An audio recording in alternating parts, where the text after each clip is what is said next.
Halo loh, apa kabar? Senang sekali kembali bisa menjumpai Anda. Saya Haris Monarif dan, bersama dengan Bung Rocky Gerung. Bung Rocky klaim Jokowi bahwa pembangunan IKN itu bukan proyek pribadinya, tapi merupakan keputusan seluruh rakyat Indonesia itu sampai sekarang masih terus mengundang kontroversi ya. Kalau saya amati sih mayoritas, netizen itu, menyatakan menolak ya, dan saya ini, menarik ini baru membaca sebuah survei, yang dipublikasikan itu dan, surveinya menarik ini karena ternyata menunjukkan bahwa 57,3% rakyat Indonesia itu menolak, atau responden ya jangan kita klaim rakyat Indonesia gitu ya, menolak ibu kota dipindahkan ke IKN. Jadi rakyat mana yang diklaim Jokowi membuat keputusan, memindahkan, ibu kota itu? Dan dalam kasus survei ini saya kok melihat seperti Pak Jokowi udah mulai dilawan ya, oleh lembaga survei, padahal selama ini kan andalan utama Pak Jokowi kan selalu soal, lembaga-lembaga survei ini gitu. Ya, pada akhirnya andalan utama Pak Jokowi untuk dijadikan monumen legasi dia, yaitu IKN, dibatalkan. Bukan oleh keinginan publik, tetapi oleh ambisi dia sendiri yang memang tidak berhasil dia wujudkan. Kan kalau keinginan publik dari awal lembaga-lembaga survei, bahkan Kompas misalnya itu sudah mengingatkan bahwa publik tidak menginginkan IKN dibangun, tidak menginginkan ibu kota dipindahkan. Tapi Pak Jokowi masih ngotot. Akhirnya sekarang terbentuk semacam rasionalitas bahwa ambisi presiden itulah yang sebetulnya menyebabkan seluruh perencanaan itu dipercepat dan akhirnya batal karena anggaran tuh. Dan ini penanda pertama bahwa publik sudah dari awal memperingatkan presiden. Tapi presiden masih ngotot menganggap bahwa itu adalah rencana yang disetujui oleh publik. Jadi kebohongan demi kebohongan akhirnya terungkap. Presiden panik sendiri lalu dia cari bantalan, dia cari pembenaran, dan pembenaran itu konyol sekali. Karena data yang ditunjukkan oleh lembaga-lembaga survei itu yang sudah dipublikasi di media membantah dengan kuat bahwa tidak ada izin dari publik. Jadi izin dari siapa? Ya izin dari dukun mungkin, izin dari mereka yang disogok oleh presiden untuk meloloskan itu, anggota-anggota DPR yang partainya dikendalikan dengan jaminan sprindik. Jadi andalan Jokowi itu IKN sebagai monumen akhirnya berantakan.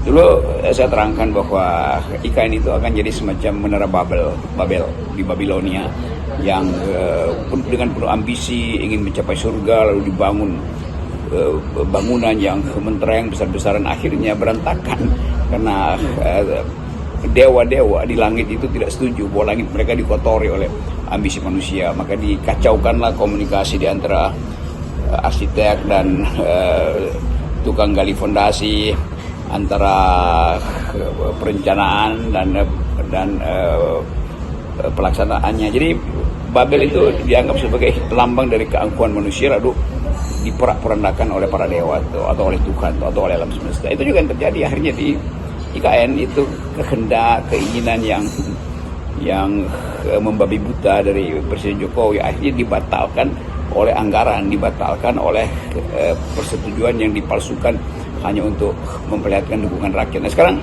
orang akan bertanya, kenapa Presiden mesti berbohong? Tidak pernah dia minta izin dari rakyat. Jadi itu akibat atau punishment, hukuman yang diberikan oleh alam semesta. Jadi Pak Jokowi ya terima aja itu sebagai sesuatu yang memang dari awal buruk, karena Anda hanya punya ambisi dan Anda tidak mengerti bahwa ambisi Anda itu akan menggerogoti APBN, dan itu yang menyebabkan Pak Prabowo sekarang itu kesulitan untuk mengalokasikan anggaran ke IKN yang dia janjikan akan dia teruskan. Tetapi rasionalitas ekonomi akan mengatakan bahwa itu tidak pasti akan mangkrak tuh. Dan dulu waktu saya terangkan kemangkrakan itu, saya dilaporkan pada polisi karena saya katakan Presiden Jokowi itu berbohong terhadap IKN. Nah sekarang ternyata betul bahwa dia memang berbohong. Kalau kita mencoba berempati ya pada Pak Jokowi, sedih juga ya, dalam posisi beliau itu hari-hari ini. Jadi kan IKN ini tadinya kan sebuah bangunan mercusuar gitu yang dibayangkan oleh Pak Jokowi akan jadi legasi terbesar dia. Jadi orang setiap kali melihat IKN itu akan teringat nama Jokowi, kira-kira begitu ya. Ternyata ini malah salah-salah nih bisa jadi pintu masuk untuk menjerat dia karena ini sudah memboroskan anggaran negara, kemudian di proyek raksasa yang mangkrak. Saya kira hal ini terjadi karena Jokowi itu tidak punya prioritas kerja dan tidak taat dengan janji-janji politiknya. Ya sungguh sedih kalau Jokowi setelah lengser dia menyaksikan bagaimana ide dia itu bangkrut atau mangkrak, sama seperti Raja Babilonia yang akhirnya gigit jari karena ambisi-ambisi yang ada di dalam proyek-proyek raksasa itu, mercusuar itu akhirnya berantakan. Jadi kita lihat bagaimana seseorang, ini sebenarnya pelajaran tentang kepemimpinan, itu ambisi, dan ambisi itu tumbuh secara irasional tuh. Nah, kemampuan kita untuk melihat potensi lainnya yang hendak ditagihkan pada Pak Jokowi itu bisa berakibat hukum pada dia kan dia memboroskan anggaran untuk hal yang mangkrak. Jadi dari awal sebetulnya bisa juga dijerat dengan pasal penipuan tuh kan, itu intinya kan. Jadi presiden menipu rakyatnya tuh, dan itu yang saya sebut dari awal bahwa perjanjian presiden dengan rakyat, saya sebut dengan kalimat berkali-kali fakta sunt servandanya, sudah berubah karena rebus sixtantibusnya tidak lagi seperti awal tuh. Rebus sixtantibus artinya syarat-syarat perjanjian tuh. Nah, sebetulnya syarat-syarat perjanjian itu kan harus dibuat di dalam program yang dijanjikan oleh presiden dari awal kan janji presiden itu ada di dalam kampanye dia tuh. Jadi dia tidak berjanji tapi dia lakukan. Nah, itu dia melanggar prinsip fakta sunt servanda. Jadi sekali lagi pelajaran hukum itu diperlukan, sekedar ya walaupun sekedar dipakai untuk talk show, tapi itu penting untuk mengingatkan bahwa di dalam public policy ada prinsip-prinsip yang mesti diikuti, apalagi di dalam kampanye presiden. Itu juga yang mungkin akan berlaku pada Presiden Prabowo, bahwa sekali Pak Prabowo menjanjikan makan siang bergizi, dulu gratis, sekarang dia nggak bergizi, itu mesti dia lakukan. Jadi nggak mungkin nanti Pak Prabowo mengatakan nggak ada anggaran. Oh, itu artinya Anda berbohong dong. Anda tentu sudah hitung dari awal waktu kampanye bahwa masuk akal untuk menyediakan makan siang gratis, makan siang bergizi pada rakyat kita, pada anak-anak sekolah kita kan. Dan itu sesuai dengan standar kebergisian. Jadi jangan diturunkan hanya karena anggaran tidak ada tuh. Itu juga yang akan jadi tagihan publik pada Pak Prabowo. Jadi sekali lagi, janji politisi itu harus dihitung secara rasional.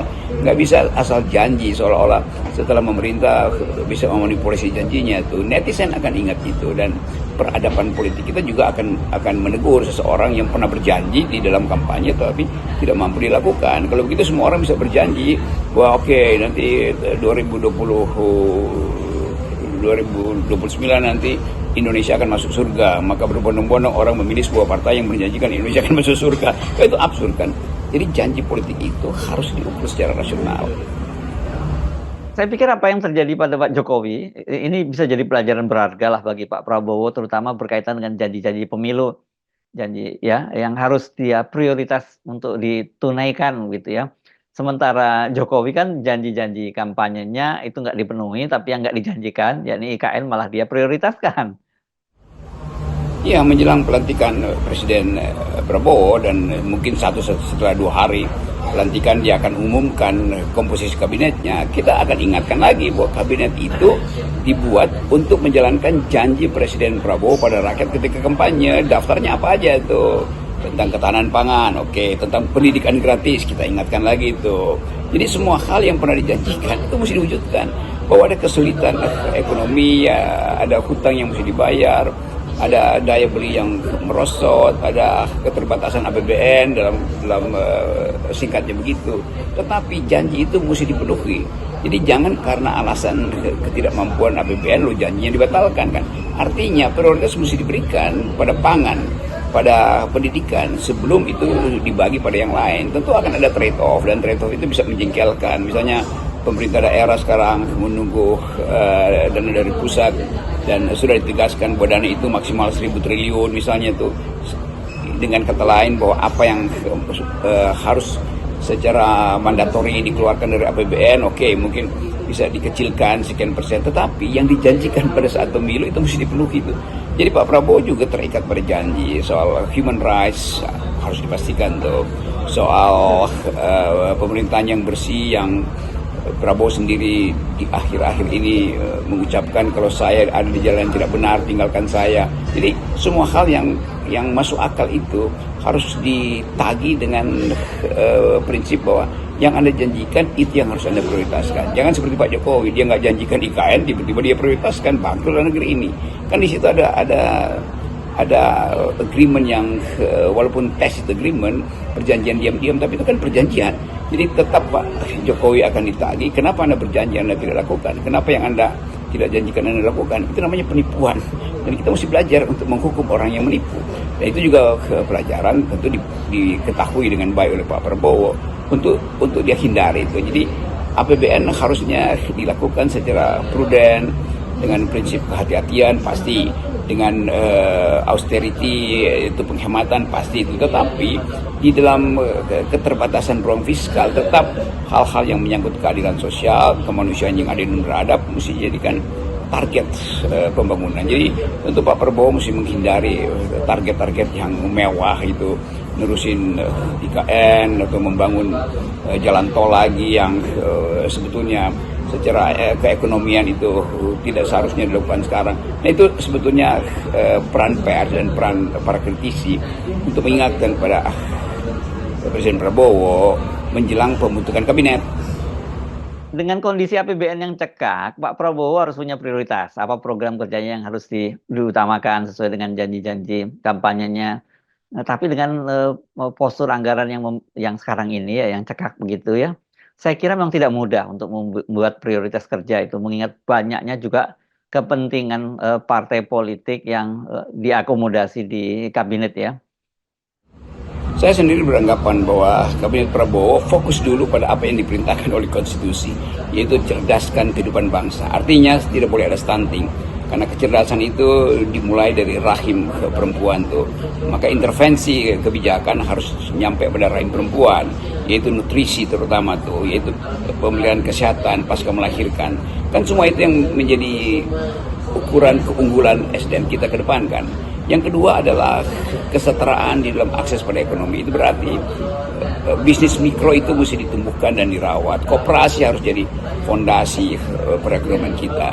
Kalau itu dilakukan di awal, mungkin 2 tahun pertama, maka ada kepercayaan pada publik bahwa Presiden Prabowo betul-betul tepat pada ide untuk memuliakan rakyat, tepat pada ide untuk menghasilkan kembali Indonesia yang berpikir. Nah, hal-hal ini yang memungkinkan kendati sederhana, tapi fakta itu bisa dijadikan landasan legitimasi kuat pada Pak Prabowo. Jadi tidak perlu kabinet yang membengkak hanya untuk melayani kepentingan partai-partai pendukung, dengan akibat tidak efisien, karena kabinet yang bengkak itu artinya konsumsi harian dari kabinet itu juga melonjak, dari gaji sampai daftar perjalanan segala macam kan. Nah, kita ingatkan pada beliau supaya pelihara semangat kerakyatan, pastikan bahwa Indonesia yang berpikir itu dimulai dari merawat rahim perempuan yang sedang hamil tuh, dan itu menunjukkan bahwa pemihakan pada rakyat kecil. Jadi tidak perlu lagi membayangkan proyek-proyek mercusuar. Tentu Pak Prabowo akan diingat sebagai peletak fondasi ekonomi kerakyatan, akan diingat sebagai peletak fondasi menemukan kembali demokrasi dan keakraban warga negara. Dan dengan cara itu mungkin ekonomi tidak perlu tumbuh secara eksponensial 8%, 7%. Ya biasa-biasa aja tuh, mungkin 5-6%, tetapi lapangan kerja bisa dihasilkan melalui microfinance, microbisnis. Jadi semacam keinginan untuk kembali pada square one, yaitu Indonesia memerlukan fondasi awal, yaitu kepastian hidup dari rakyat kecil kita. Kalau Indonesia membutuhkan pertambahan kecerdasan, karena disiapkan SDM untuk bertanding dalam bonus demografi, yaitu dalam persaingan dengan bonus demografi di negara-negara tetangga yang IQ-nya bagus, nutrisinya bagus. Jadi semua hal yang mulia dari rakyat harusnya diucapkan di awal menjelang pelantikan Pak Prabowo, apalagi setelah dia dilantik. Maka kita mau dengar ada pidato address isu-isu ini, dan dia akan jadi pegangan etis bagi pemerintahan Prabowo di 5 tahun ke depan. Salam akal sehat. Ya, kami mengusulkan dengan akal sehat.